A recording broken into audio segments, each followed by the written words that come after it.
All right, today we're going to talk about a device that was in pretty much everybody's camera bag that was serious about photography back in the film days, or even in the beginning of the early digital era, and that's the cable release. The cable release allows people to take pictures, particularly on tripods, with less vibration. And they do that by screwing into the shutter release of some sort and reducing the amount of effort that goes into taking a picture and releasing the shutter. And unless you're extremely careful, there's always going to be a little bit of depression going down when you're taking the picture, and the cable release reduces that amount of vibration greatly. It also can allow, on a bulb setting, to take long exposures where otherwise you would usually have pretty severe vibration by trying to hold the shutter down for half a minute or whatever. And so all a cable release does is have some sort of plunger, and then that pushes through the cable, pushes a release for the shutter. And this release here is pretty much the standard type. It has a little screw on here for long bulb exposures to clamp down and to hold the shutter open for long periods of time. It's real simple.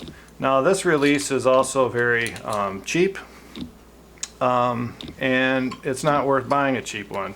You can see here there's a permanent kink on either end of this cable release, and that greatly increases the amount of effort, and you can see it kind of spinning around as I push the plunger down, and that's going to probably be worse than trying to push the regular shutter release down. So this is a much better cable release. It has, you can see it's much more robust, but it also has this spring which takes up some of that slack when it's hanging off of a camera. So that'll make for a much longer life. So this is a large format lens, and in this case it does this, pushes this button which releases the shutter.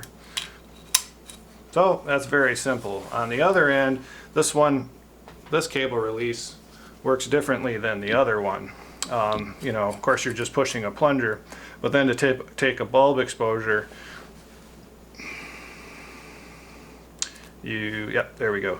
You turn this like that, and then you push down and it sticks, and then to release it when you want to be done taking the exposure, you just push down on that and it pops right up. I find this style to be more useful to me. It seems like it holds on to the plunger much better than the screw-on type, but that's my experience.